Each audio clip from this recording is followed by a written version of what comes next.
Selamat pagi Bapak Ibu, Shalom. Sebelum kita mulai ibadah kita, mari kita berdoa. Kami ucap syukur Tuhan, Kau telah kumpulkan kami di tempat ini untuk kembali Tuhan memuji muliakan nama-Mu, kembali bersama-sama Tuhan beribadah bersama saudara-saudara kami. Tuhan, kiranya Engkau hadir Tuhan, kami tahu Engkau hadir, kami tahu Engkau ada di sini Tuhan, menjamah setiap kami. Kiranya Tuhan ibadah kami ini menyenangkan hati-Mu Tuhan. Biarlah ibadah kami ini menyenangkan hati-Mu dan biarlah ibadah kami ini menguatkan kami. Terima kasih ya Bapa. Dalam nama Yesus kami berdoa. Amin.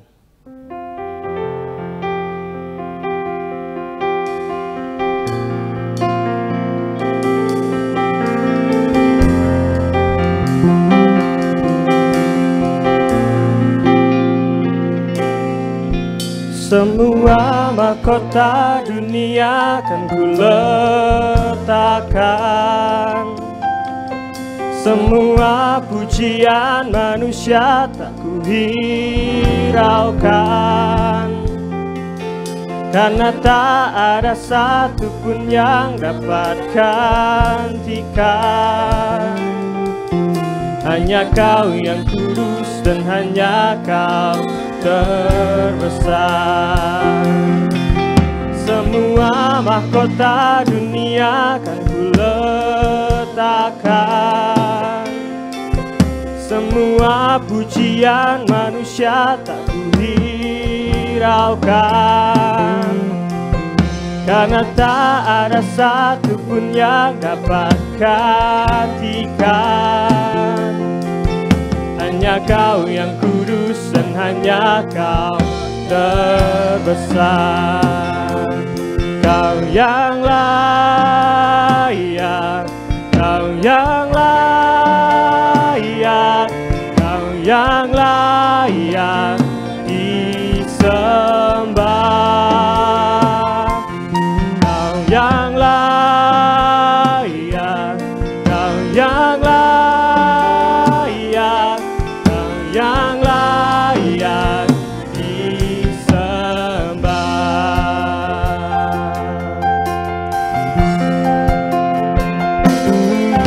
Semua mahkota dunia akan kuletakkan, semua pujian manusia tak kuhiraukan, karena tak ada satupun yang dapat gantikan. Hanya Kau yang kudus dan hanya Kau terbesar. Semua mahkota dunia akan kuletakkan, semua pujian manusia tak kuhiraukan, karena tak ada satupun yang dapat gantikan. Hanya Kau yang kudus dan hanya Kau terbesar. Kau yang layak, Kau yang layak, Kau yang layak disembah. Kau yang layak, Kau yang layak, Kau yang layak, Kau yang layak disembah. Kau yang layak, Kau yang layak, Kau yang layak, Kau yang layak disembah. Kau layak, Kau yang layak, Kau yang layak, Kau yang layak disembah. Kau yang layak, Kau yang layak, Kau yang layak, Kau yang layak disembah. Oh, Kau yang layak, Kau yang layak, Kau yang layak disembah. Kau yang layak, Kau yang layak, Kau yang layak, Kau yang layak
hanya karena-Mu, hanya bagimu, hanya Kau yang layak disembah.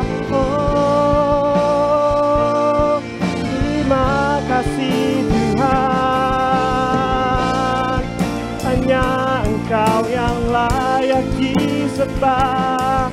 Hidupku Tuhan hanya bagimu, hanya bagi kemuliaan-Mu, hanya bagimu Tuhan. Haleluya. Engkau yang layak, Kau yang layak, Kau yang layak disembah.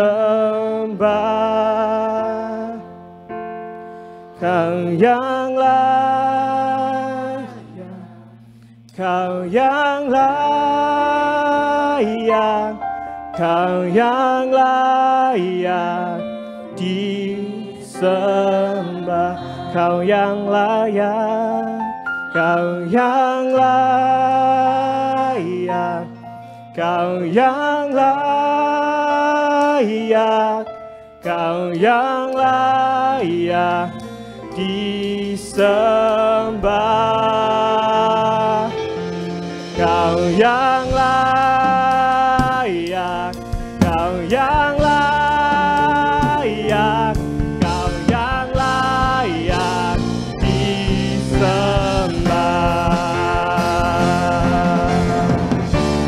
Oh, Kau yang layak, Kau yang layak, Kau yang layak disembah. Kau yang layak, Kau yang layak, Kau yang layak, Kau yang layak disembah.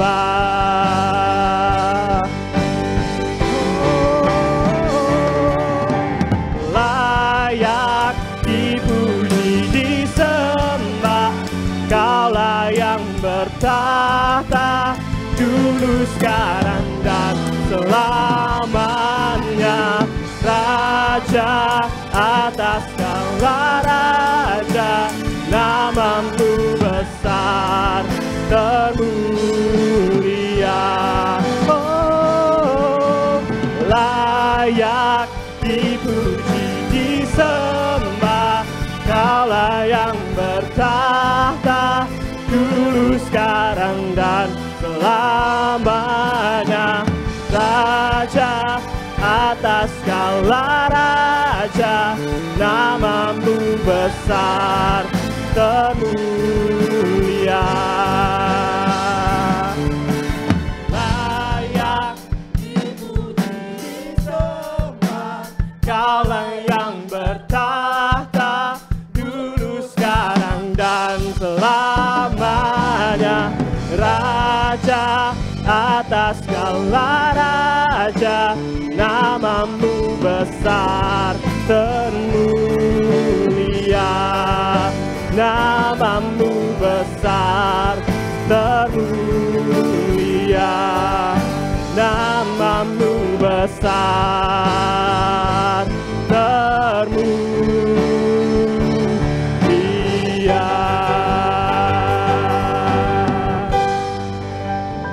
Kau layak Tuhan ditinggikan karena nama-Mu besar Tuhan, lebih besar dari segala yang kami hadapi sekarang. Kami mulai ibadah kami dalam nama Yesus kami berdoa. Amin.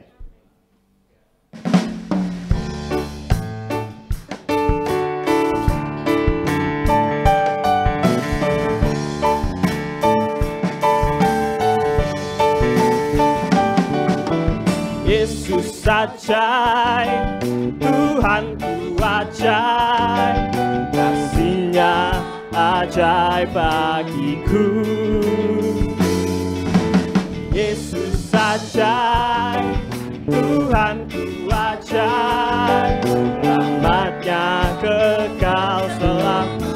Yesus ajaib, Yesus ajaib, Tuhanku ajaib, kasih-Nya ajaib bagiku.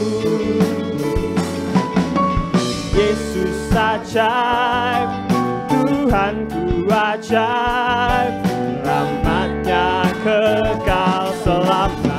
Tak berubah kasih-Nya, tak berubah kasih-Nya. Setiap hari bertambah indahnya, sampai bumi berlalu dan habislah ragaku. Yesusku ajaib bagiku. Yesus ajaib, Tuhanku ajaib, kasih-Nya ajaib bagiku. Yesus ajaib, Tuhanku ajaib, rahmat-Nya kekal selamanya.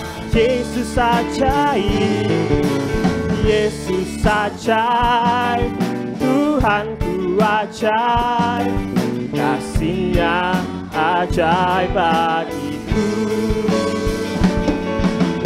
Yesus ajaib, Tuhanku ajaib, rahmat-Nya kekal selamanya. Tak berubah kasih-Nya, setiap hari bertambah indahnya, sampai bumi berlalu dan habislah ragaku. Yesusku ajaib bagi, tak berubah kasih-Nya, tak berubah kasih-Nya. Setiap hari bertambah indahnya, sampai bumi berlalu dan habislah ragaku. Yesusku ajaib bagiku, tak berubah kasih-Nya, tak berubah kasih-Nya. Setiap hari bertambah indahnya,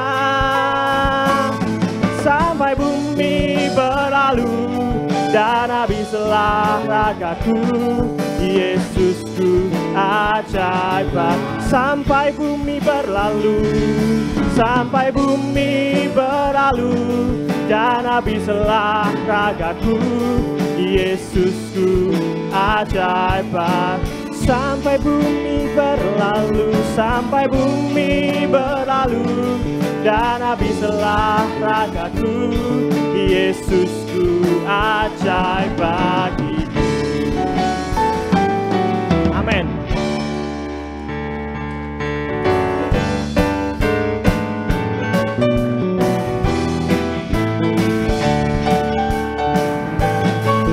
Ajaib, sungguh ajaib, kuasa-Nya bagiku.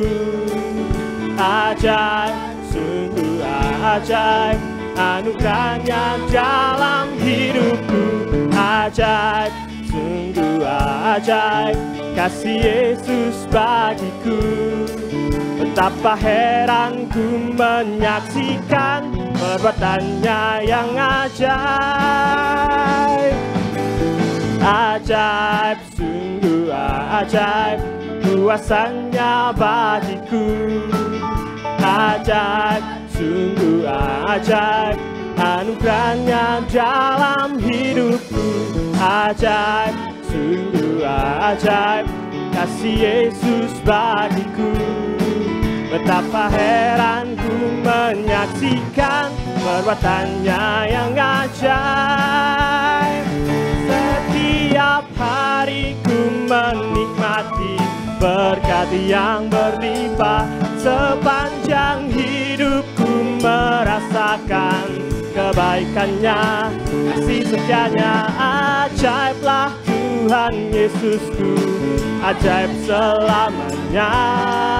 Haleluya, puji nama-Nya. Ajaib, ajaib, sungguh ajaib, kuasanya bagiku. Ajaib, sungguh ajaib, anugerahnya dalam hidupku. Ajaib, sungguh ajaib, kasih Yesus bagiku. Betapa heran ku menyaksikan perbuatannya yang ajaib. Setiap hari ku menikmati berkat yang berlimpah. Sepanjang hidupku merasakan kebaikannya, kasih setianya. Ajaiblah Tuhan Yesusku, ajaib selamanya. Haleluya, puji namanya. Ajaib, sungguh ajaib, kuasanya bagiku. Ajaib, sungguh ajaib, anugerahnya dalam hidupku. Ajaib, sungguh ajaib, kasih Yesus bagiku. Betapa heran ku menyaksikan perbuatannya yang ajaib. Betapa heran ku menyaksikan perbuatannya yang ajaib. Betapa heran ku menyaksikan perbuatannya yang ajaib. Amin. Ya sungguh ajaib Tuhan. Kami tahu Engkau sungguh ajaib. Engkau penyelamat kami Tuhan.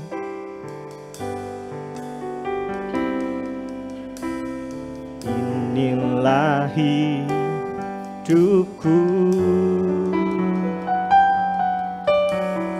serahkan kepadamu. Inilah hatiku, berikan bagimu.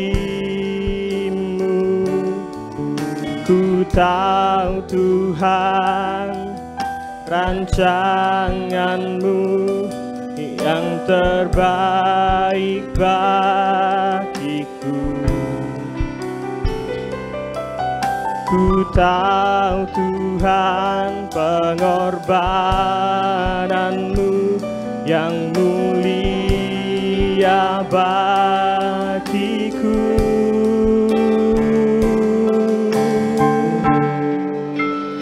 Hanya dekat kepadamu aku rasakan tenang. Hanya dalam hadiratmu ku rasakan damai-Mu. Padamu ku berserah, padamu ku berserah. Yesus sumber harapanku,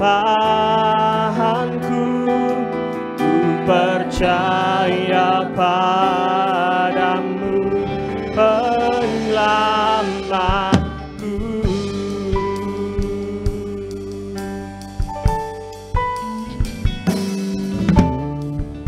Inilah hidupku, serahkan kepadamu. Inilah hatiku, berikan bagimu. Ku tahu Tuhan, rancanganmu yang terbaik bagiku. Ku tahu Tuhan, pengorbananmu yang mulia bagiku. Hanya dekat kepadamu aku rasakan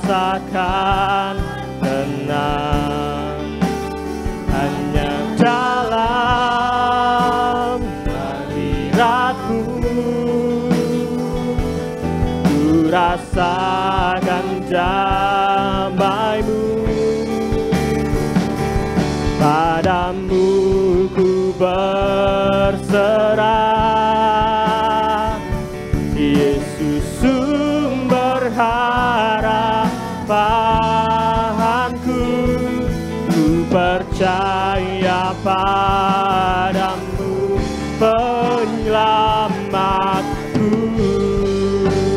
Hanya dekat padamu, hanya dekat kepadamu. Aku rasakan tenang, hanya dalam hadiratmu. Ku rasakan damai-Mu, ku rasakan damai-Mu. Padamu ku berserah, Yesus sumber harapanku. Ku percaya padamu, penyelamatku. Hanya dekat kepadamu, hanya dekat kepadamu. Aku rasa tenang, aku rasakan tenang, hanya dalam hadiratmu. Ku rasakan damai-Mu, padamu ku berserah, Yesus sumber harapanku. Ku percaya padamu, penyelamatku.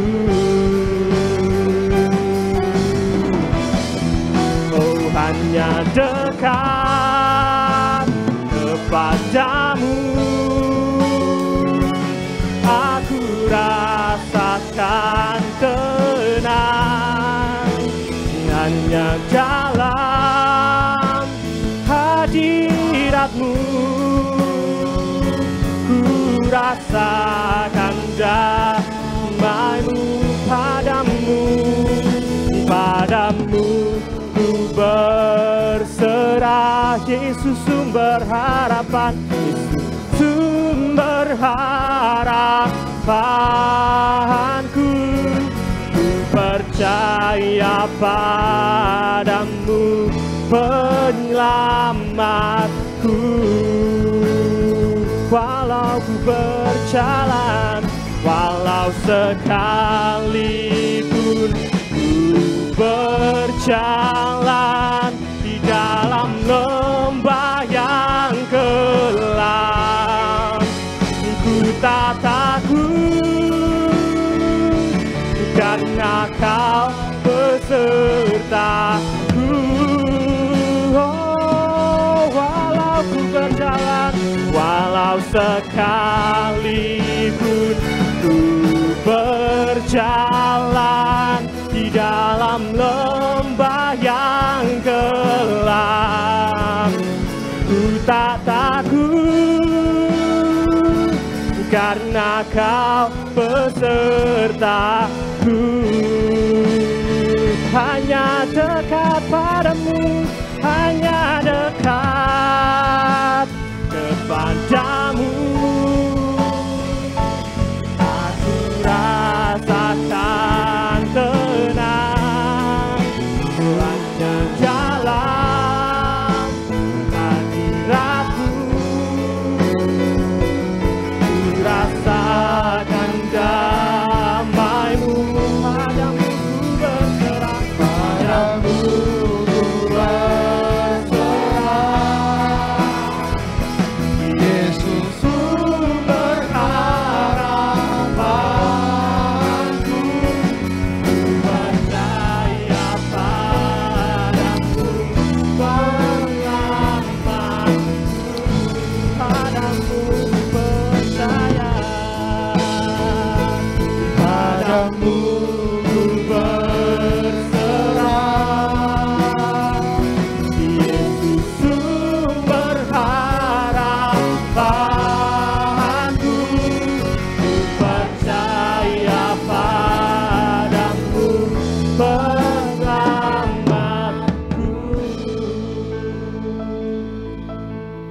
Biarlah lagu ini boleh menjadi pernyataan iman kami, bahwa hanya bersama dengan Tuhan kami aman dan damai.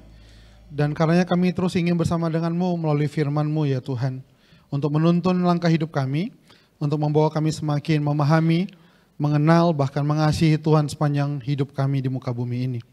Kiranya Roh Tuhan berbicara bagi kami secara pribadi. Engkau menyampaikan apa menjadi maksud-Mu bagi kami, setiap kami pagi hari ini ya Abah. Di dalam nama Tuhan Yesus kami berdoa. Amin. Amin. Silakan duduk Bapak Ibu sekalian. Shalom Bapak Ibu. Apa kabar semuanya Bapak Ibu?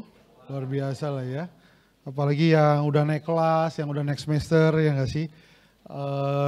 Selamat yang udah pada naik kelas dan sebagainya. Tantangan baru lagi. Baik Bapak Ibu, pada kesempatan hari ini kita akan mempelajari firman Tuhan dari kitab Lukas pasal yang ke-20.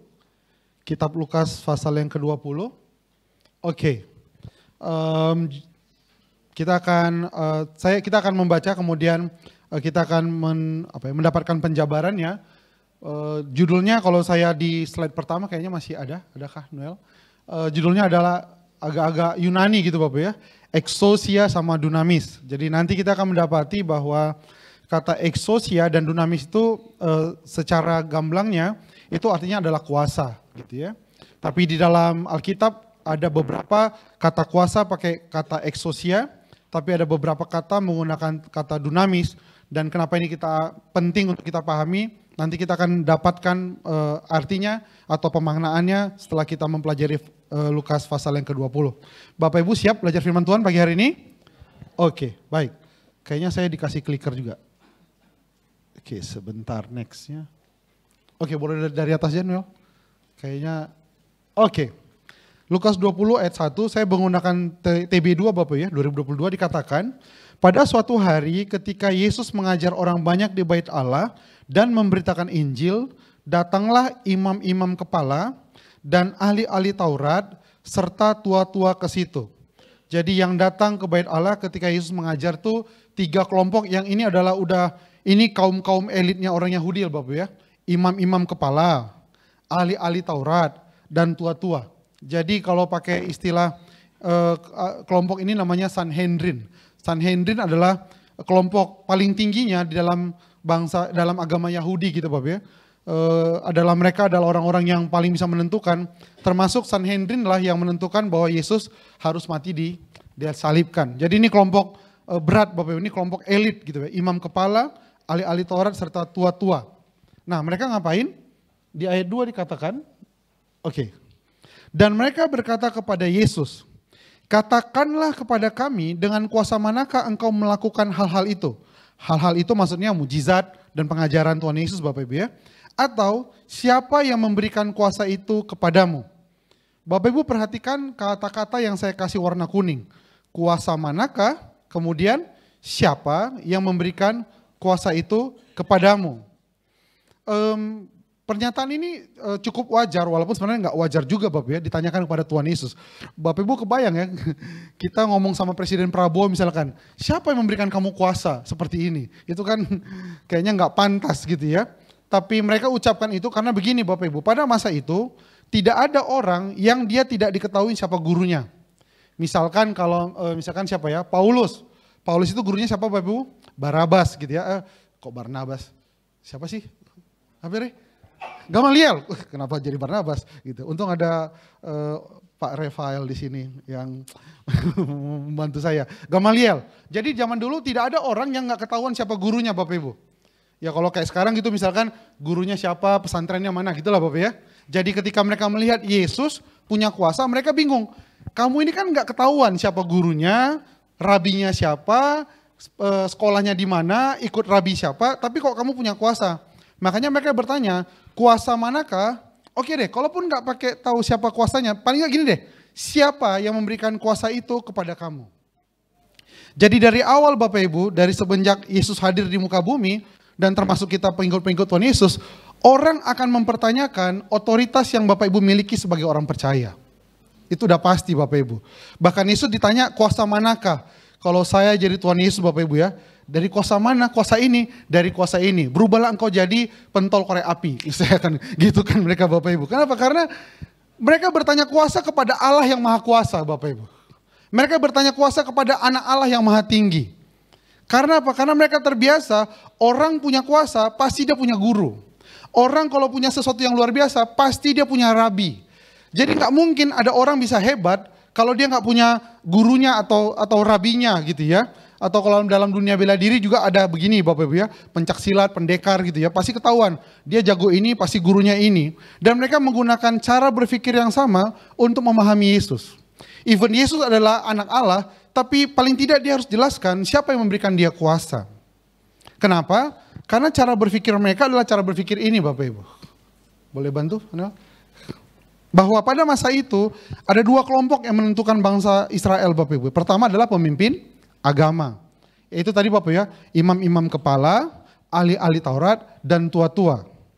Pemimpin agama di satu sisi. Di satu sisi ada pemimpin politik. Pemimpin politiknya itu bukanlah orang Ibrani, tapi orang Romawi Bapak Ibu. Pada zaman itu, pemimpin mereka adalah Kaisar Roma pada masa itu adalah, pada masa Tuhan Yesus hidup, pemimpin Romawinya adalah Tiberius, Kaisar Tiberius. Punya perwakilan di Israel, gitu Bapak Ibu ya. Itulah Pontius Pilatus dan sebagainya. Ibaratnya kalau kita dulu siapa di sini, Jan Pieter Zunkun lah, ya gitu-gitu Bapak ya, yang VOC tapi punya perwakilan di Indonesia. Jadi pemimpin agama dan pemimpin politik. Pemimpin agamanya tidak memberikan kehidupan kepada orang. Bapak Ibu ingat beberapa kali Yesus selalu bertentangan dengan ahli-ahli Taurat. Ahli-ahli Taurat itu menghukum orang berdosa, menekan orang, meminta pajak agama, membiarkan orang jual beli di gereja, di bait Allah, dan sebagainya. Bapak Ibu bisa bayangkan nasib orang Israel pada masa itu. Punya pemimpin agama tidak memberi pengharapan, tapi justru menekan hidup mereka. Oh kamu pendosa, lempari dia, rajam dia. Oh kamu belum memberikan persembahan yang lebih layak untuk bait Allah. Itu pemimpin agamanya Bapak Ibu. Pemimpin politiknya juga sama. Punya anak buah namanya Zakheus. Zakheus ngetok rumah kita. Selamat pagi Pak Yordan. Ya Zakheus. Udah kasih pajak. Jadi dipajak di pemerintah, dipajak juga di gereja. Ditekan di politik, ditekan juga di bait Allah. Dipermainkan oleh politik, dipermainkan juga oleh para ahli-ahli Taurat. Bapak Ibu bisa bayangkan kehidupan orang Israel pada masa itu. Makanya Allah hadir di tengah-tengah bangsa Israel karena itu adalah gambaran dari umat manusia. Kita dalam hidup kita pasti akan memiliki tekanan yang saya sebut dengan kata di tengah itu Bapak Ibu. Boleh bantu saya Bapak Ibu, kita baca 1, 2, 3. Legitimasi. Legitimasi itu adalah suatu yang mensyaratkan Bapak Ibu untuk punya sesuatu atau jadi sesuatu. Benar Bapak Ibu? Bahkan kalau di Indonesia orang retreat aja, orang retreat bisa diobrak-abrik. Kenapa? Karena nggak legitimasi. Kita cuma retreat, diobrak-abrik. Dunia adalah mengajak orang, kamu harus punya legitimasi. Makanya mereka tanya kepada Tuhan Yesus, dari manakah kuasa yang kamu punya? Atau siapa yang memberikan kuasa itu kepadamu? Karena pemimpin agama, mereka punya kuasa datang dari para pemimpin agama. Betul Bapak Ibu? Pemimpin politik, siapa tuh? Pontius Pilatus, diberi kuasa oleh Kaisar Romawi. Nah kamu ini datang dari mana? Orang suka bertanya, orang Kristen itu kok bisa tetap setia sama Tuhannya? Mereka dapat kekuatan dari mana? Kenapa orang Kristen makin ditekan makin berkembang? Orang bingung, kenapa? Karena menurut mereka kamu harus punya legitimasi untuk kamu bisa berkembang. Kita bukan agama mayoritas di bangsa ini, tapi kita memberikan dampak dan menghasilkan banyak jiwa-jiwa bagi kemuliaan nama Tuhan Bapak Ibu. Amin Bapak Ibu. Kenapa? Karena kita bukan hidup pakai konsep legitimasi, kita hidup pakai konsep Tuhan Yesus Kristus Bapak Ibu. Tuhan Yesus tidak punya legitimasi sebagai seorang guru. Kenapa? Karena tidak jelas siapa gurunya. Kebayang gak Pak ya? Tuhan Yesus tidak berhak punya pengikut sebenarnya. Kenapa? Karena tidak jelas siapa gurunya dia. Dan Tuhan Yesus memang gak punya guru Bapak Ibu. Karena dia adalah Tuhan. Dan umur 12 tahun aja dia sudah mengajar di bait Allah. Hal yang sama terjadi dalam kehidupan kita. Kita sering ditekan dunia untuk mau bilang, kamu gak pantas hidup lebih baik. Kamu gak cocok punya hidup jauh lebih berkembang. Karena kamu tidak memenuhi syarat yaitu legitimasi. Kalau dilihat dari keturunannya, dilihat dari bibit kah, dilihat dari latar belakang, kamu nggak pantas-pantas untuk jadi orang yang dipakai Tuhan luar biasa, atau keluarga kamu diberkatin, karena kamu nggak memenuhi legitimasi.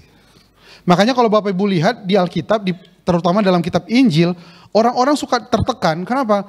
Karena pemimpin agama dan pemimpin politik, mereka ini walaupun bermusuhan Bapak Ibu ya, tapi mereka juga kerjasama ini. Kalau Bapak Ibu nonton film Passion of the Christ, benar Bapak Ibu? Pemimpin agama lempar ke pemimpin politik lempar ke pemimpin agama. Ya ujung-ujungnya Tuhan Yesus dimati di kayu salib. Kita hidup di tengah-tengah dunia yang tekan kita harus punya legitimasi untuk kita bisa jadi sesuatu atau dapatkan sesuatu dari Tuhan. Itu yang mereka coba pakai kepada Tuhan Yesus. Boleh next? Dari atas aja deh. Ayat 5 bilang begini. Ayat 5 itu waktu itu Tuhan Yesus bertanya baptisan tentang Yohanes Bapak Ibu ya. Jadi ayat 5 mereka memperbincangkannya di antara mereka dan berkata, jikalau kita katakan baptisan Yohanes itu dari sorga, ia akan berkata, mengapa kamu tidak percaya kepadanya? Namun jikalau kita katakan baptisan Yohanes itu dari manusia, boleh bantu saya kalimat warna kuning Bapak Ibu? Seluruh rakyat akan melempari kita dengan batu, karena mereka yakin bahwa Yohanes adalah seorang nabi. Ayat 7, lalu mereka menjawab bahwa mereka tidak tahu dari mana baptisan itu. Jadi awal ceritanya adalah mereka bertanya tentang baptisan Yohanes, dan Yesus nanya tentang baptisan Yohanes, dan mereka akhirnya nggak mau menjawab, karena kalau mereka bilang dari sorga, misalkan orang ahli Taurat bilang baptisan Yohanes dari sorga, Yesus akan bilang, ya kalau gitu kenapa kamu nggak percaya sama pesan dari Yohanes? Tapi kalau mereka bilang baptisan Yohanes dari manusia, bahwa Yohanes itu orang biasa aja, mereka takut rakyat akan melempari mereka dengan batu. Kata rakyat akan melempari dengan batu itu akan muncul dalam ayat-ayat berikutnya Bapak Ibu. Jadi tujuan orang untuk menekan kita dengan legitimasi adalah supaya kita lebih takut orang daripada takut Tuhan. Tujuannya adalah supaya kita lebih percaya akan orang lebih daripada percaya Tuhan. Itu yang mereka lakukan. Mereka lebih memperdulikan apa kata orang tentang mereka, lebih daripada mereka mendapatkan kebenaran dari Tuhan Yesus Kristus Bapak Ibu. Walaupun mereka ahli Taurat. Jadi hal yang paling utama yang coba ditekan oleh dunia bagi kita adalah supaya kita takut kepada orang lebih daripada kepada Tuhan. Saya nggak bilang dari sini Bapak Ibu lempar-lempar rumah tetangga, bukan itu maksud saya. Tapi dunia ajak kita untuk lebih takut akan manusia dan daripada takut akan Tuhan. Supaya kita sama seperti mereka. Dan saya kira tantangan gereja di akhir zaman adalah ini salah satunya Bapak Ibu. Kita didorong untuk lebih hormat, lebih takut kepada orang, lebih daripada takut kepada Tuhan. Kita mulai pakai kata-kata misalkan ya toleransi. Toleransi dalam tahap-tahap tertentu menurut saya itu baik. Tapi kadang-kadang toleransi membuat kita yang harus menyesuaikan nilai-nilai keimanan kita dengan orang. Dan bukan orang yang harus mendengarkan kebenaran. Kita lanjut, next boleh Yosa? Ayat 19. Ahli-ahli Taurat dan imam-imam kepala mencari jalan untuk apa Bapak Ibu? Untuk menangkap dia pada saat itu juga. Sebab mereka tahu bahwa merekalah yang dimasukkannya dengan perumpamaan itu. Perumpamaannya tentang penggarap kebun anggur. Bapak Ibu pasti pernah dengar bahwa ada seorang punya kebun anggur, dia kirim hambanya dipukul, dia kirim hambanya lagi, hambanya dipukul. Akhirnya pemilik kebun kirim siapa? Anaknya. Dan anaknya juga akhirnya mereka hajar. Dan mereka tangkap bahwa merekalah yang dimasukkan oleh Tuhan Yesus. Sebab mereka tahu bahwa merekalah yang dimasukkannya dengan perumpamaan itu. Tetapi, boleh bantu saya lanjutkan ayatnya Bapak Ibu? Mereka takut kepada orang banyak. Lagi-lagi Bapak Ibu, mereka lebih takut kepada orang banyak, lebih daripada mereka mengalami kebenaran firman Tuhan. Yang pertama, mereka tidak mau jawab. Jadi akhirnya mereka diam. Kan Yesus tanya, jadi kalau gitu, baptisan Yohanes itu dari mana? Nggak mau ngomong. Kenapa?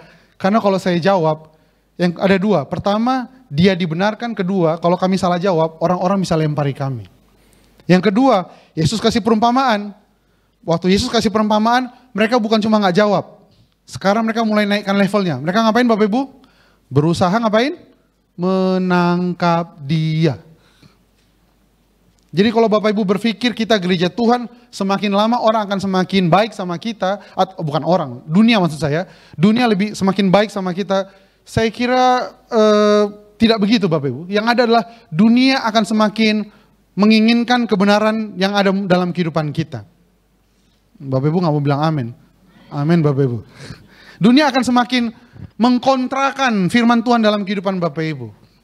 Dunia nggak akan semakin ramah sama kita Bapak Ibu. Dunia akan semakin mengajak kita untuk berani menyampaikan kebenaran Tuhan di tengah-tengah kehidupan kita dalam masyarakat, dalam dimanapun kita berada. Sekarang lagi tren, kalau di luar negeri, God is love. Tuhan adalah kasih. Kalau begitu boleh dibalik. Love is God. Dan akhirnya muncullah LGBT dan kawan-kawannya. Padahal Allah adalah kasih, tapi kasih bukan Allah.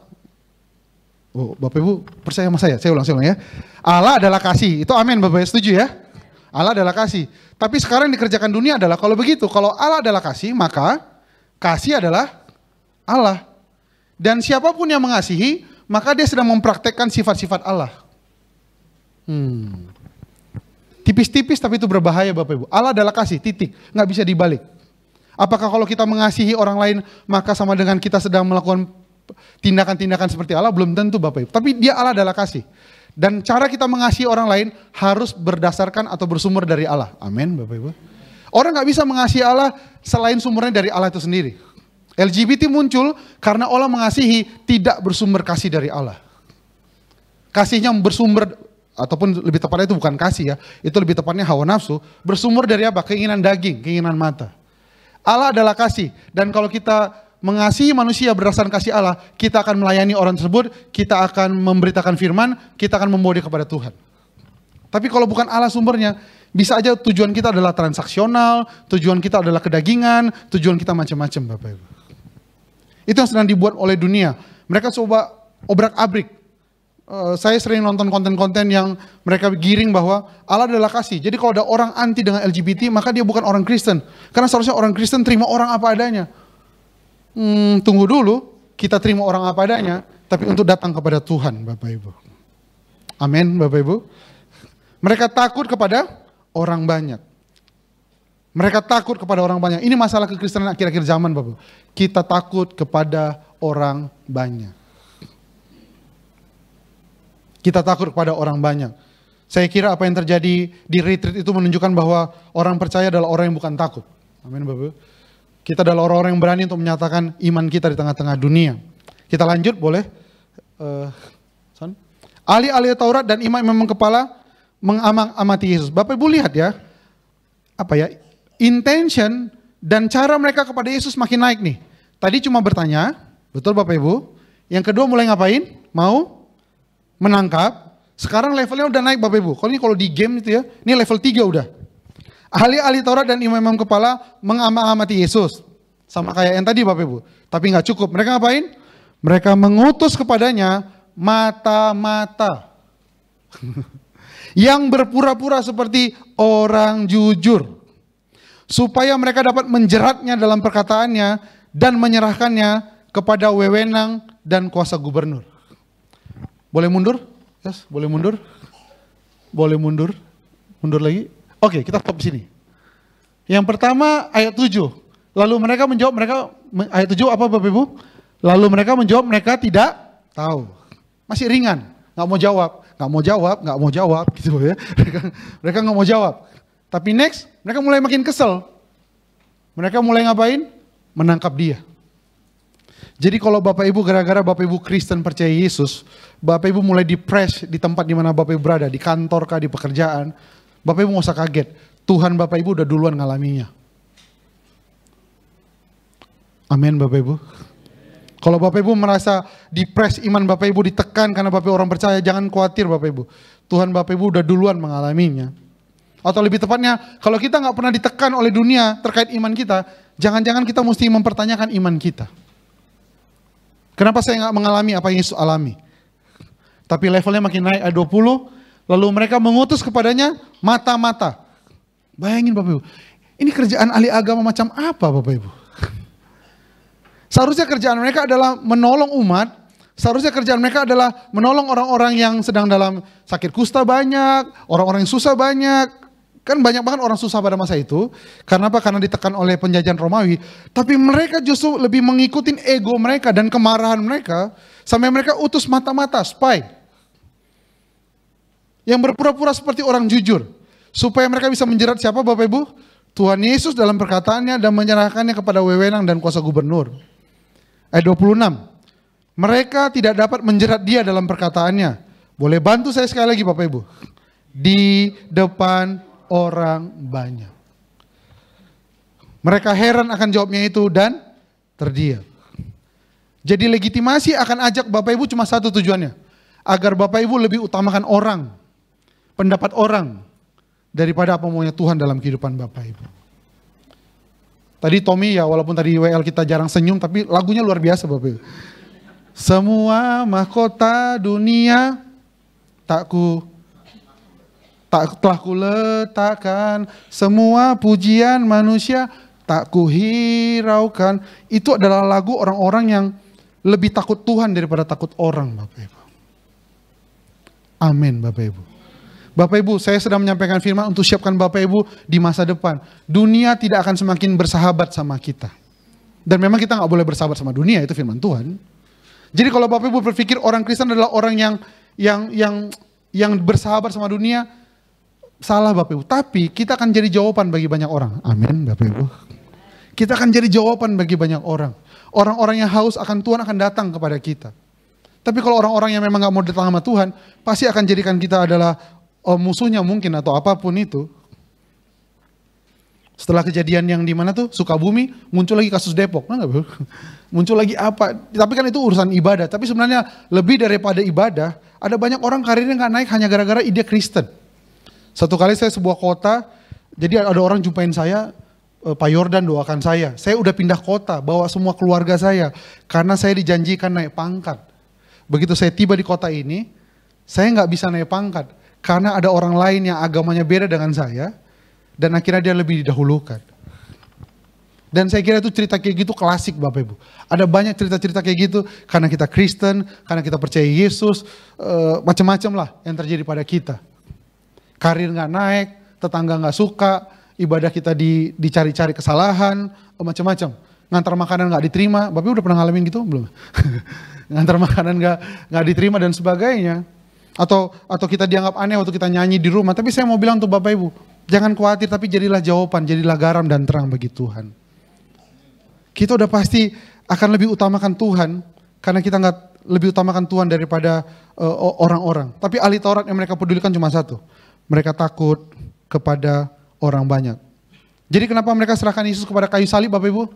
Karena mereka takut kepada orang banyak. Ketakutan kepada orang banyak pada ujungnya akan membuat Bapak Ibu mengorbankan Yesus sekali lagi. Saya ulang tuh Bapak Ibu.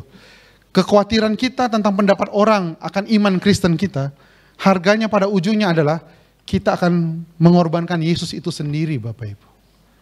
Saya berdoa Bapak Ibu jadi pribadi-pribadi, keluarga-keluarga, jadi jemaat yang mengutamakan Tuhan lebih daripada apa pendapat orang banyak Bapak Ibu. Ini waktunya jadi orang yang radikal dalam Tuhan Bapak Ibu. Mereka tidak dapat menjerat dia dalam perkataan di depan orang banyak. Mereka heran akan jawabnya itu dan terdiam. Ayat 46 dikatakan, poin-poin itu sebenarnya bagian dari ayat Bapak Ibu ya. Saya kasih poin supaya bisa lebih kelihatan saja.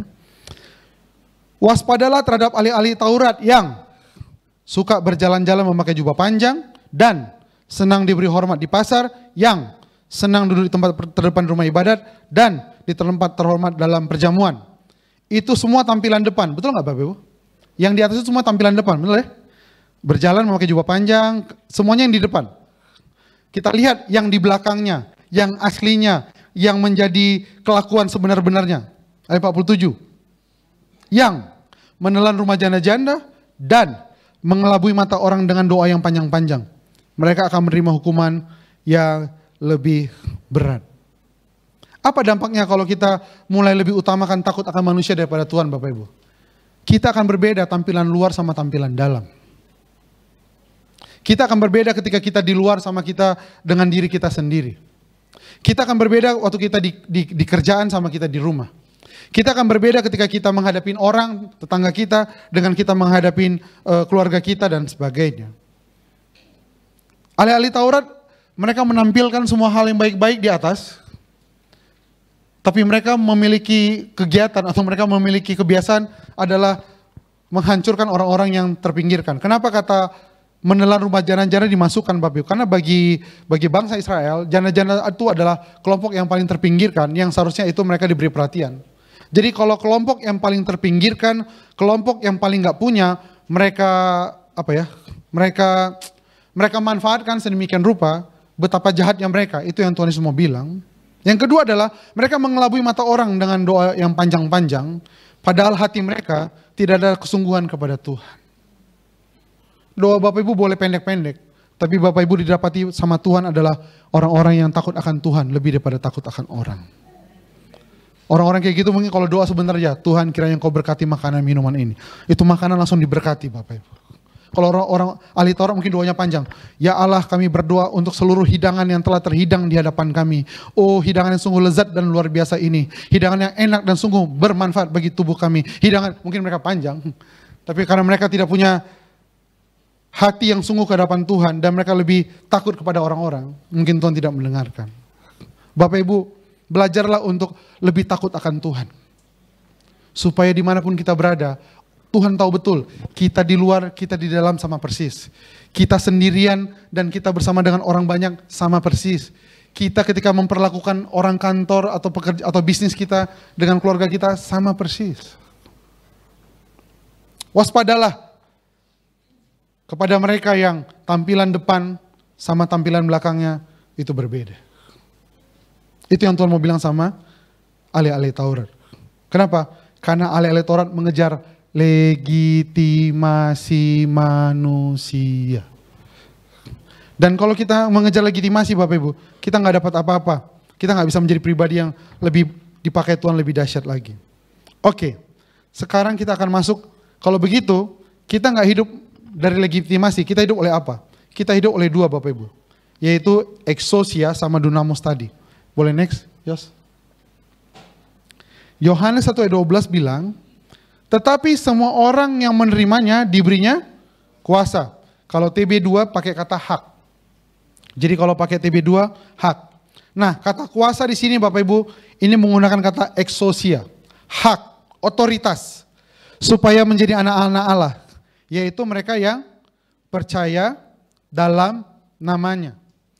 Jadi kita yang menjadi anak-anak Allah, kita bisa mendapatkan apa yang kita doakan karena kita adalah anak Allah. Itu yang pertama, nanti kita akan kembali ke sini Bapak Ibu. Yang kedua, boleh next, Yos? Kisah Para Rasul 1 ayat 8, ini pasti ayat yang cukup familiar bagi Bapak Ibu. Tetapi, kamu akan menerima kuasa bila mana? Roh Kudus turun ke atas kamu. Kata kuasa di situ adalah dunamos, Bapak Ibu ya. Dan kamu akan menjadi saksiku di Yerusalem, di seluruh Yudea dan Samaria, dan sampai ke ujung bumi. Kata exousia dan kata dunamos inilah yang menjadi alasan kita percaya bahwa kita hidup oleh karena otoritas Tuhan Bapak Ibu. Saya harap gambar berikut akan menggambarkan bagaimana kehidupan orang yang terus-menerus mengejar legitimasi. Boleh next? Ini Bapak Ibu. Yang dilakukan oleh dunia adalah kita mau berlari untuk Tuhan, kita mau mendapatkan, kalau tema kita tahun ini adalah divine direction, arahan ilahi, tapi kita diikat oleh misalkan suara-suara legitimasi yang bilang kamu tidak layak. Itu buat orang gak bisa lari dalam Tuhan Bapak Ibu. Apalagi kamu gak dikenal, gak punya orang dalam. Apalagi kamu kurang sempurna. Kamu masih jatuh bangun. Kamu bukan siapa-siapa. Nah, itu tuh saya ambil, itu paling pendek cuma itu paling seru ya. Halah gitu. Di sini ada Surabaya ada ngasih kayak gitu, ada deh kata halah. Ya kasih orang udah gini, halah, udah itu hilang semua ceritanya. Betul nggak Pak? Jadi gini mah, tadi aku tuh pulang sekolah lama pulang karena aku kesini belajar dulu. Begitu kata halah, musnah seluruh pendapatmu wahai anakku gitu ya. Jadi, tapi Bapak Ibu ini sering sekali yang diajak oleh dunia. Kamu kurang sempurna, kamu gak dikenal, masih jatuh bangun, keluarga kamu gak siapa-siapa, kamu gak layak, kamu itu bukan siapa-siapa. Halah. Dan itu membuat kita terkunci seperti orang-orang ahli Taurat mengunci orang-orang Ibrani atau orang Yahudi. Itu membuat kita terkunci sama seperti orang Romawi mengunci orang-orang Israel pada masa itu. Makanya pada masa Yesus datang Bapak Ibu, semua orang alami ini, betul Bapak Ibu? Wanita sakit pendarahan, kamu gak layak untuk sembuh. Orang yang lumpuh, kamu gak pantas untuk bisa disembuhkan. Bahkan pertanyaan orang-orang adalah, dia ini ngalami kayak gini karena dosa siapa? Bayangin Bapak Ibu. Kita udah sakit, orang mempertanyakan dosa siapa yang buat kita sakit. Bukannya doakan kita atau tolong kita. Pada masa itu inilah kalimat-kalimat yang dikeluarkan oleh ahli-ahli Taurat pada masa itu Bapak Ibu. Kurang sempurna, masih jatuh bangun, gak pantas. Yang pantas cuma kami, ahli-ahli Taurat, orang-orang Sanhedrin. Makanya ada satu yang akhirnya mereka berteriak, Yesus anak Daud, kasihanilah aku. Kenapa? Karena setiap hari mungkin tiap kali dia mau datang kepada Tuhan, dia mendapatkan kata halah kali Bapak Ibu. Akhirnya dia teriak. Saya berdoa, Bapak Ibu kalau Bapak Ibu sekarang ngalami hal-hal ini, mari lepaskan diri Bapak Ibu. Dunia akan ajak kita, kalau kamu mau diberkati, kamu harus jadi orang yang layak dulu. Kamu itu kalau mau diberkati Tuhan, kamu harus jadi sesuatu dulu. Padahal Bapak Ibu adalah anak Allah berdasarkan Yohanes 1 ayat 12. Saya nggak bilang Bapak Ibu pulang dari sini silakan buat dosa sesuka hati. Nggak itu poinnya. Tapi poinnya lepaskan diri dari pertanyaan-pertanyaan ahli-ahli Taurat. Yang walaupun ahli Tauratnya udah nggak ada. Tapi suara-suara mereka sering muncul dalam kehidupan kita. Yang mengatakan kamu tuh bukan siapa-siapa. Kamu nggak layak. Masih jatuh bangun. Kurang sempurna. Nggak dikenal. Halah, kamu itu belum oke. Kamu itu nggak pantas. Kamu itu siapa dan sebagainya. Padahal sebelumnya boleh? Ya sebelumnya. Bapak Ibu punya kuasa Roh Kudus dalam kehidupan Bapak Ibu. Yesus berbeda sama ahli Taurat. Kenapa? Karena ahli Taurat punya kuasa dikasih sama orang. Bapak Ibu di tempat ini punya kuasa dikasih oleh Roh Kudus itu sendiri. Oh saya ulang, Bapak Ibu kayak gak semangat. Oke saya ulang Bapak Ibu. Bapak Ibu orang kalau jadi pejabat, dia mesti dilantik. Dia mesti sebutkan sumpah jabatan, baru dia punya otoritas. Betul gak Bapak Ibu? Bapak Ibu hanya dengan mengatakan aku percaya kepada Yesus adalah Tuhan. Di saat Bapak Ibu mengatakan itu, at that time, pada saat itu juga Bapak Ibu punya kuasa yaitu Roh Kudus dalam kehidupan Bapak Ibu. Tapi masalahnya kuasa Roh Kudus nggak keluar dengan maksimal. Kenapa? Karena kita terkunci oleh yang tadi itu. Boleh next? Yos. Kalimat-kalimat ini.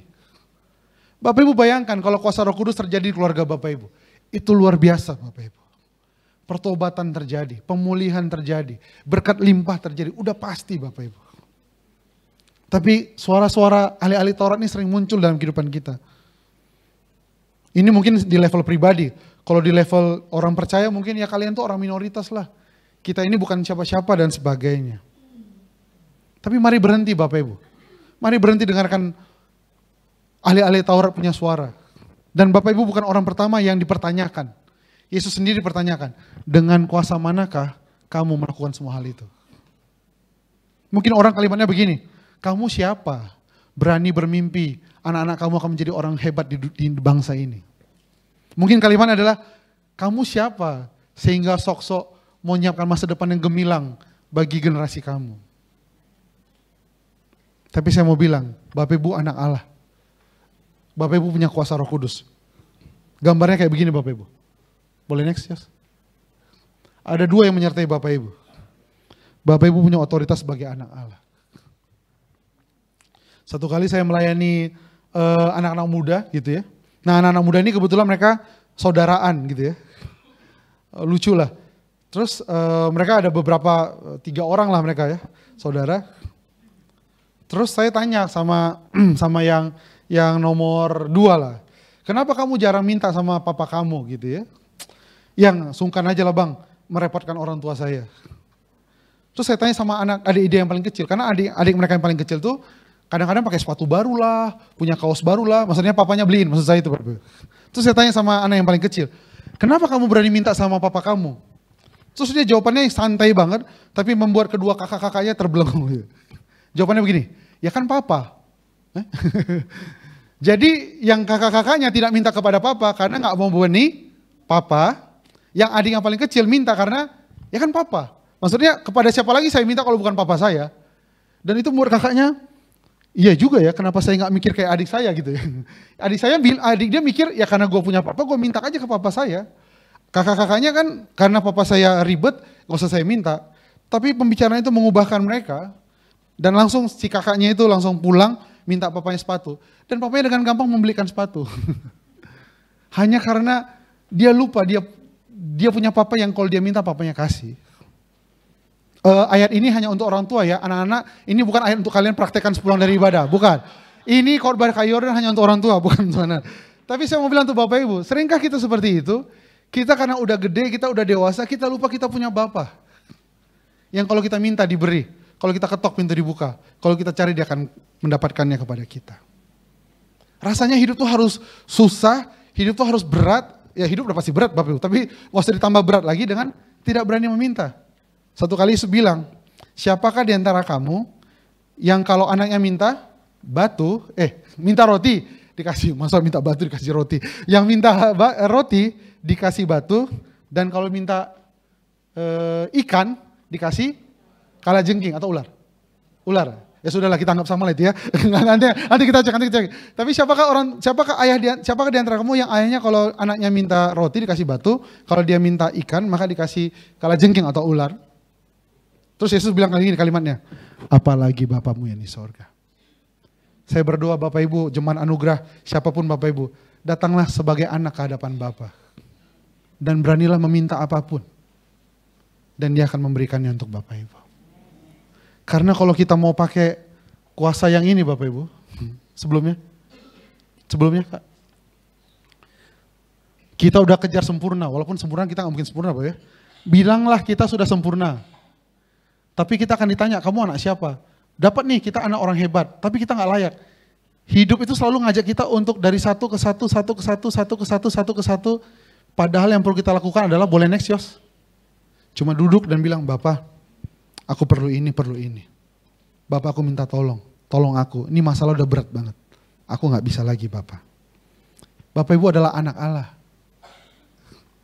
Bapak Ibu kayak gak suka cita jadi anak Allah, baiklah. Bapak Ibu adalah warga Surabaya. Kayaknya itu lebih bangga sama Bapak Ibu ya. Bapak Ibu adalah anak Allah. Datanglah kepadanya sebagai Bapak. Seperti Bapa sayang anaknya, demikianlah kau mengasihiku. Kau biji matamu kau berikan. Semua. Tapi itu cuma jadi lagu, kayaknya gak semua deh dikasih sama aku. Yang kedua, kita punya kuasa Roh Kudus Bapak Ibu. Mari kita ledakkan kuasa Roh Kudus. Mari kita ledakkan dunamos dalam kehidupan keluarga kita, dalam kehidupan pekerjaan kita. Dua hal inilah yang membuat Bapak Ibu bisa terus bergerak. Walaupun orang pandang kita bukan siapa-siapa Bapak Ibu.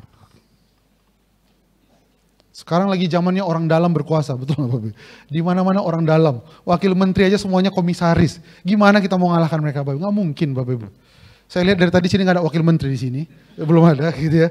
Tapi saya baca di berita ada 23 wakil menteri, 30-an wakil menteri sekaligus komisaris.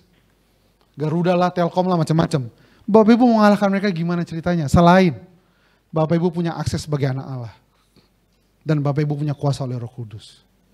Kita nggak mungkin kalahkan dunia dengan tanding sama mereka Bapak Ibu. Bapak Ibu harus punya jalan yang beda sama mereka. Nggak mungkin Bapak Ibu. Bapak Ibu mau nyiapkan generasi ke depan mau gimana? Mau ngalahkan anak Rafathar. Berat Bapak Ibu, berat. Cipung aja mbaknya ada 20 kali atau berapa gitu. Bapak Ibu masih ngurus sendiri, berat. Tapi karena Bapak Ibu adalah anak Allah, Bapak Ibu punya akses yang orang dunia, walaupun mereka kenal si A, kenal si B, punya orang dalam, punya ini, mereka nggak punya akses seperti anak Allah punya akses.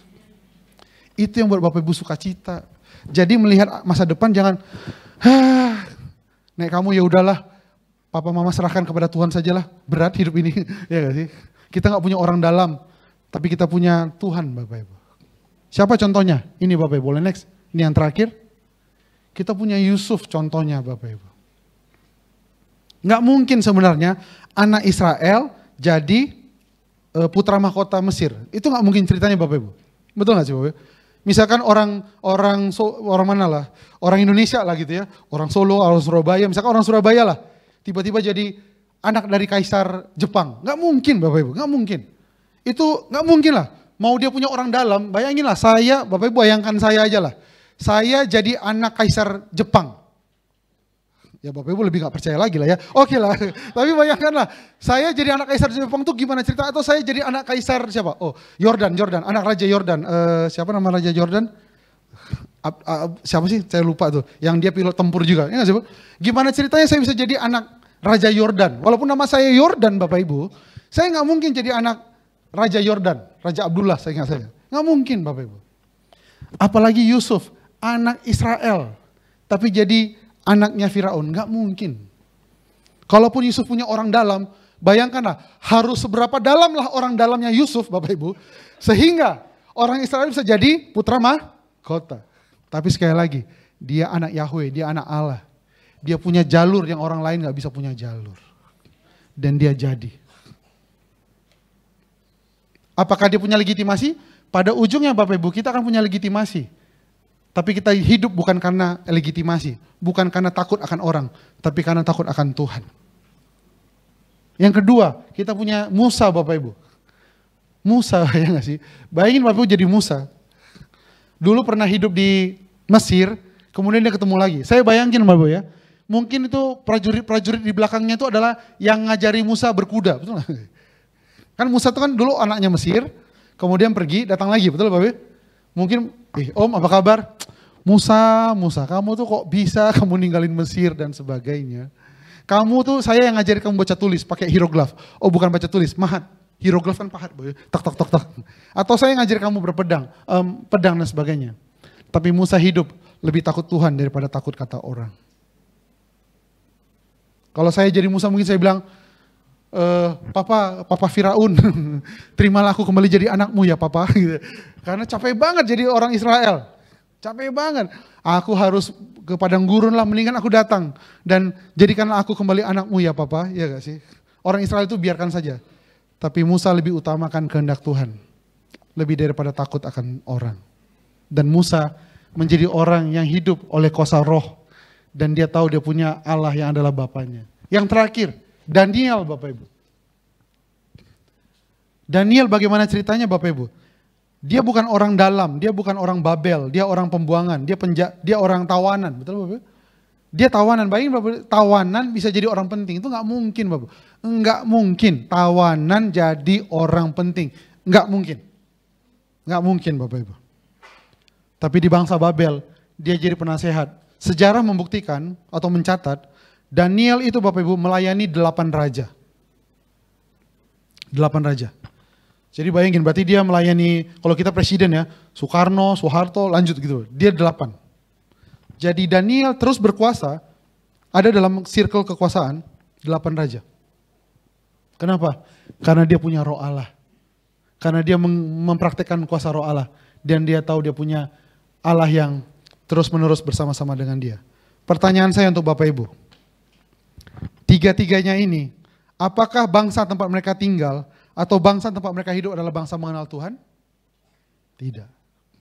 Semuanya bangsa kafir. Tapi sedikit pun iman mereka tidak goncang. Karena mereka hidup bukan karena takut akan orang. Mereka hidup takut kepada Allah lebih pada orang. Kita hidup bukan di kota yang semuanya orang Kristen. Kita hidup bukan di bangsa yang semuanya orang percaya. Kita hidup bukan di tetangga yang semuanya orang-orang yang menyembah Yesus. Tapi itu berarti Bapak Ibu harus semakin sungguh-sungguh menjadi anak Allah. Dan mengalami kuasa roh dalam kehidupan Bapak Ibu.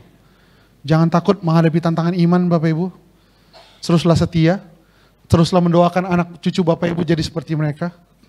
Yang walaupun kita gak punya orang dalam. Atau Bapak Ibu sini punya orang dalam ya. Kayaknya masih Isa kenal nih sama Menteri Pendidikan kayaknya ya. Masih Isa ya gak sih. Kalaupun punya orang dalam Bapak Ibu. Beberapa kali saya ketemu orang-orang yang punya orang dalam.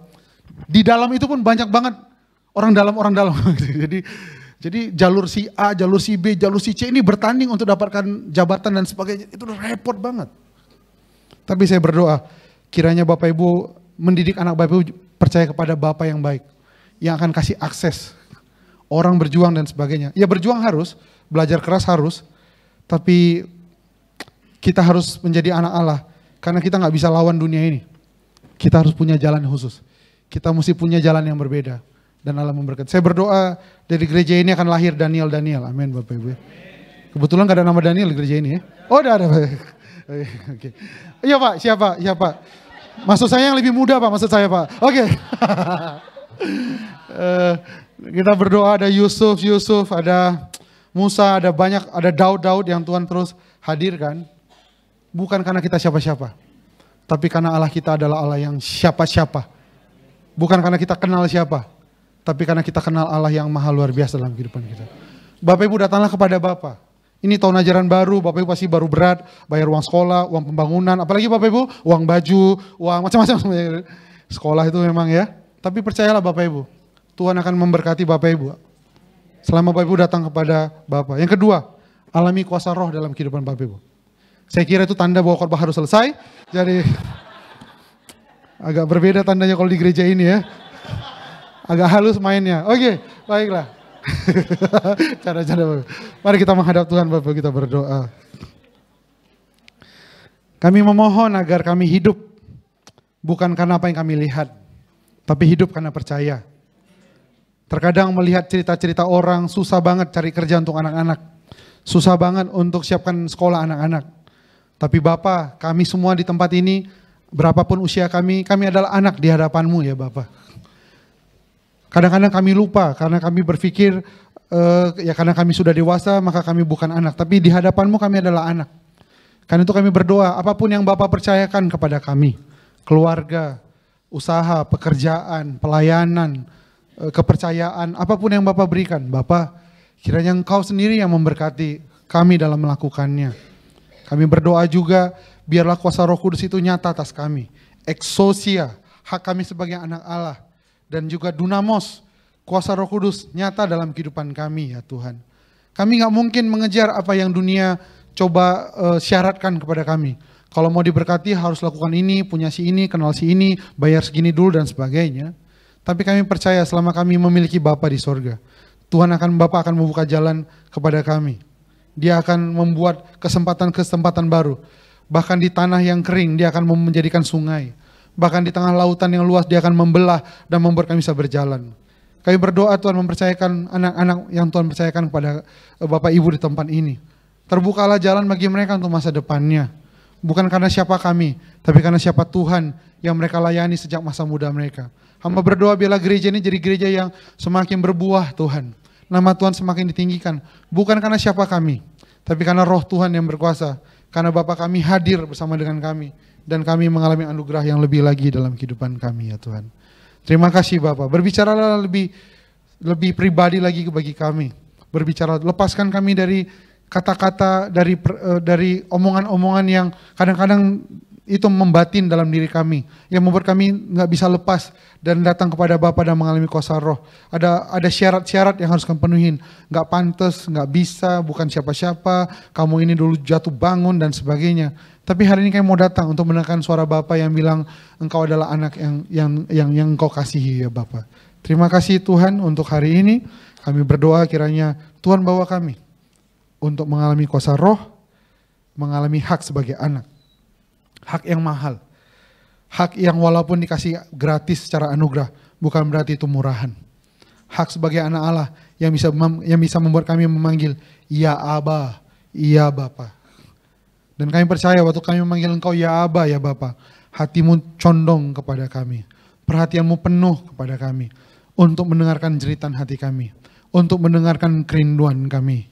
Untuk mendengarkan permasalahan hidup kami. Untuk mendengarkan apa yang menjadi keluh kesah kami di muka bumi ini. Dan kami percaya Roh Kudus yang sudah dijanjikan kepada kami akan menjadi dunamos, menjadi tenaga yang besar yang akan mengubahkan kehidupan kami. Yang gak mungkin jadi mungkin. Yang dulu gak bisa jadi bisa. Yang rasanya beban berat Tuhan bisa angkat. Yang rasa-rasanya pintu tertutup jadi terbuka di dalam nama Tuhan Yesus. Terima kasih Bapak. Kami bersyukur kepadamu dalam nama Tuhan Yesus. Amin.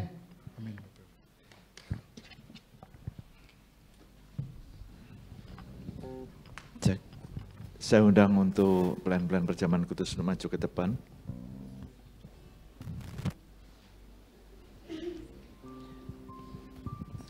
Kita nyanyikan oleh kuasa darah.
kekudusan-Mu melingkupi,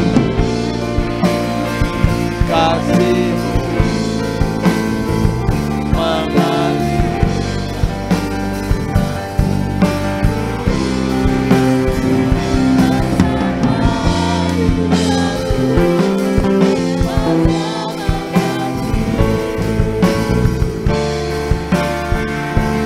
Menjadi ciptaan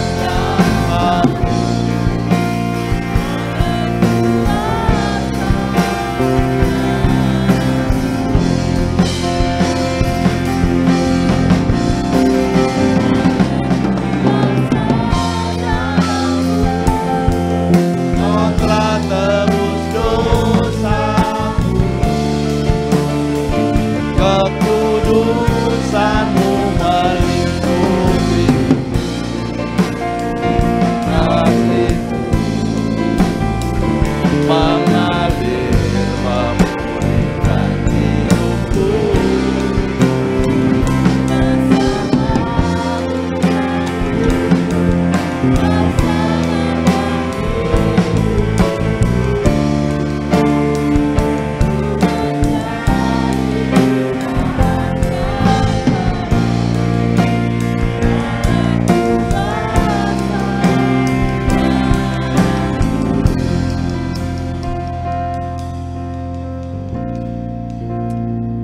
Semua sudah dapat roti dan anggur, Bapak Ibu Saudara.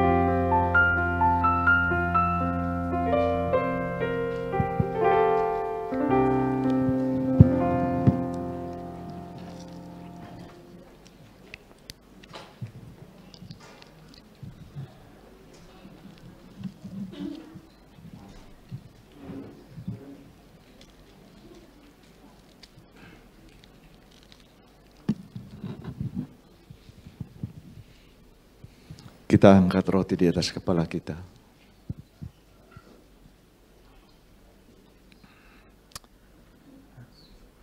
Dan sesudah itu ia mengucapkan syukur atasnya, ia memecah-mecahkannya dan berkata, inilah tubuhku yang diserahkan bagi kamu, perbuatlah ini menjadi peringatan akan aku. Bapak Ibu Saudara, roti yang kita angkat ini adalah tubuh Kristus. Kita makan bersama-sama di dalam nama Yesus.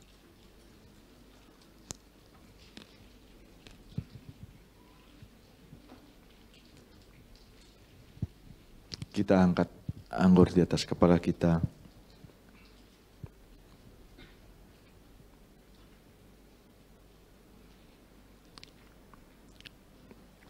Demikian juga ia mengambil cawan sesudah makan lalu berkata, cawan ini adalah perjanjian baru yang dimeteraikan oleh darahku. Perbuatlah ini setiap kali kamu meminumnya menjadi peringatan akan aku. Bapak Ibu Saudara, anggur yang kita angkat ini adalah darah Yesus. Kita minum bersama-sama di dalam nama Yesus.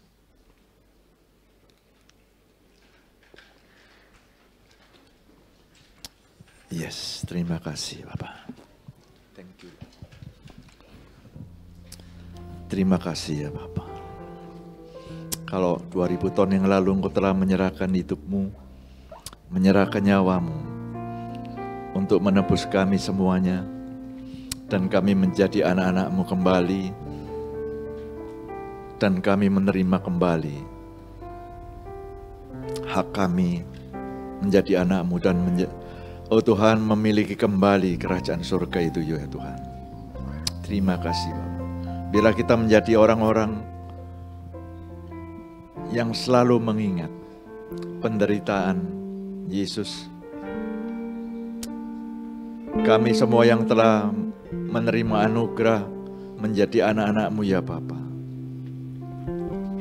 biar kami bisa menghormati setiap kali di dalam hidup kami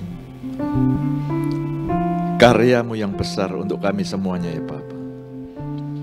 Terima kasih ya Bapa. Biarlah kami menjadi pribadi-pribadi yang selalu menyenangkan hati-Mu, dan melalui ibadah kami itulah bukti cinta kami akan Engkau, dan melalui hidup kami Engkau yang telah merubah kami dan hari demi hari Engkau rubah kami sehingga kami menjadi anak-anak-Mu yang layak di hadapan-Mu juga ya Bapa. Terima kasih Bapa, terima kasih untuk semuanya.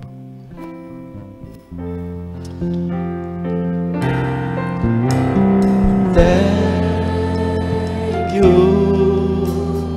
Lord.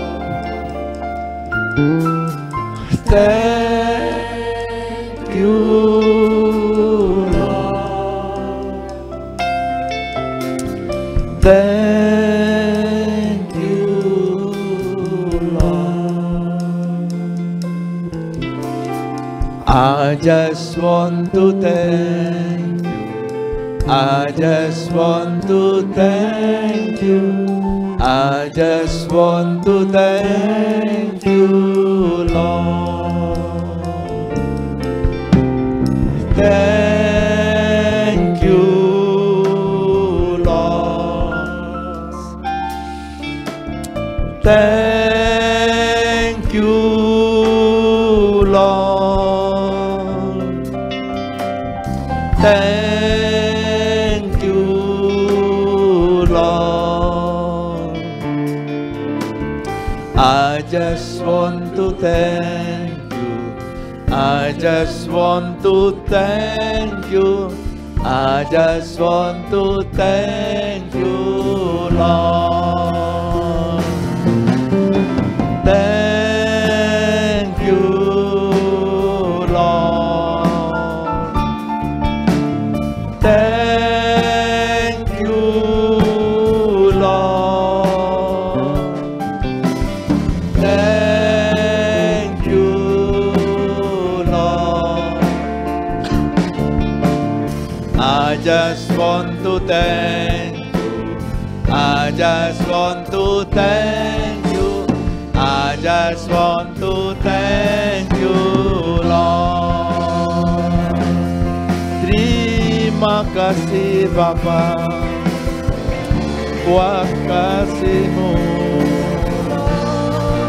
buat pengorbanan-Mu, buat anugerah-Mu. Kami tak dapat hidup tanpa-Mu Bapa. Kau yang layak ditinggikan, Kau yang layak dipuji, hanya Kau Yesus.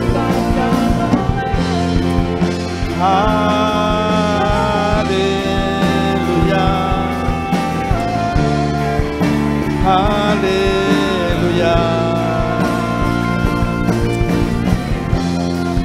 Kaulah harapanku, Kaulah kekuatanku, ya Yesus.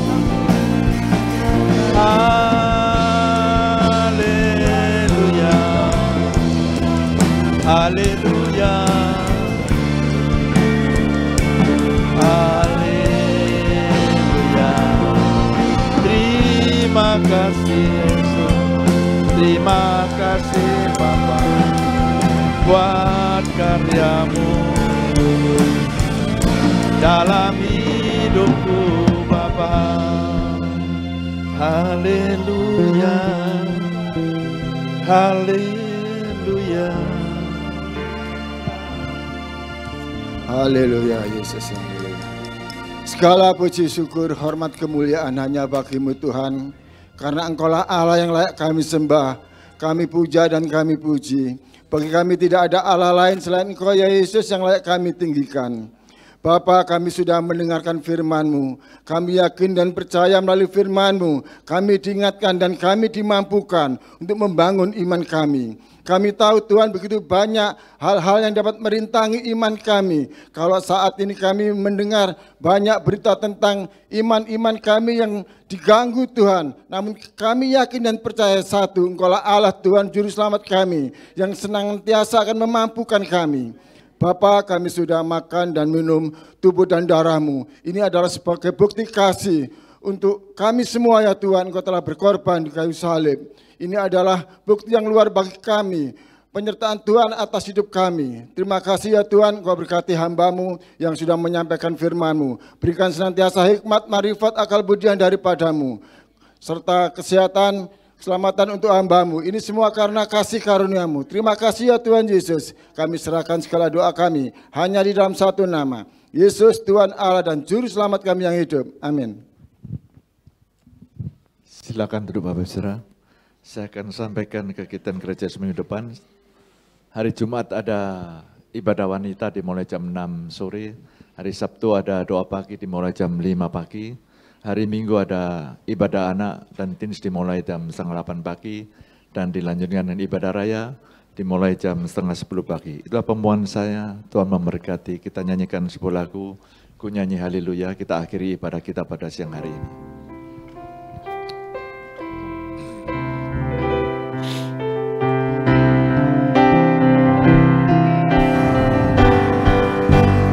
Ku nyanyi haleluya, ku nyanyi haleluya, sungguh Kau hebat, ajaib perkasa perbuatanmu. Ku nyanyi haleluya,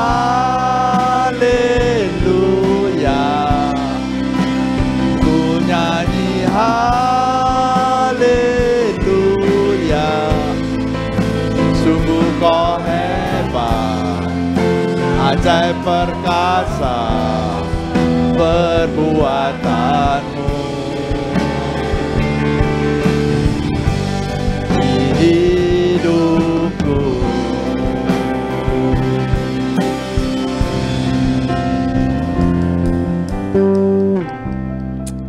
Bapa, kami mengucap syukur pada siang hari ini. Engkau telah menyertai selama ibadah kami pada siang hari ini. Teristimewa melalui firman-Mu, Engkau ingatkan kembali Bapa, bahwa kami sebagai anak-anak-Mu, kami diberikan kuasa. Biar kami hidup hanya takut akan Engkau ya Bapa. Bukan kami hidup takut oleh keadaan kami, diri kami sendiri. Tapi biarlah kami tahu dan memandang kuasa-Mu lebih dari semuanya ini. Sehingga kami bisa menghormati dan takut akan Engkau saja ya Bapa. Terima kasih Tuhan untuk firman-Mu, dan kami telah makan tubuh-Mu dan minum darah-Mu. Biar tubuh-Mu menguasai tubuh kami, dan darah-Mu menguasai darah kami, sehingga aspek hidup kami dalam kendali-Mu juga ya Bapa. Saat kami minum darah-Mu dan makan tubuh-Mu, kami percaya bahwa kuasa-Mu tidak berubah dari dulu sampai sekarang ya Bapa. Engkau adakan pemulihan, kesembuhan, dan Tuhan jalan keluar untuk seluruh hidup kami, masalah hidup kami. Engkau sanggup untuk memberikan jalan keluar semuanya ya Bapa. Terima kasih Bapa, dan Kau berkati hamba-Mu dan memberkati kami melalui firman-Mu. Kau memberkati di dalam keluarganya, pekerjaannya, di dalam pelayanannya juga ya Bapa. Bapa, hamba-Mu berdoa juga untuk sidang jemaat-Mu yang akan memberikan sebagian mereka punya.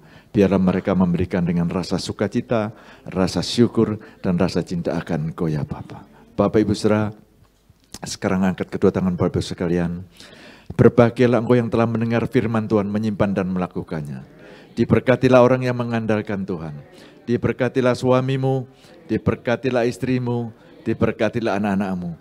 Diberkatilah semua pria di tempat ini. Diberkatilah semua wanita di tempat ini. Diberkatilah keluargamu, diberkatilah pekerjaanmu, diberkatilah pernikahanmu. Bapak, Ibu, Saudara sekalian, sekarang pulanglah dengan membawa berkat dari Allah Bapa. Berkat damai sejahtera, sukacita, kesukaan di dalam persekutuan dengan Anak yang tunggal di dalam Yesus Kristus. Roh Kudus senantiasa menyertai sampai kesudahannya. Dan siang ini kami semua pulang membawa berkat Abraham, Isa, dan Israel. Dan kami yang sudah diberkati untuk menjadi berkat. Di dalam nama Yesus hamba-Mu telah berdoa dan mengucap syukur. Yang setuju katakan amin. Tuhan memberkati Bapak Ibu.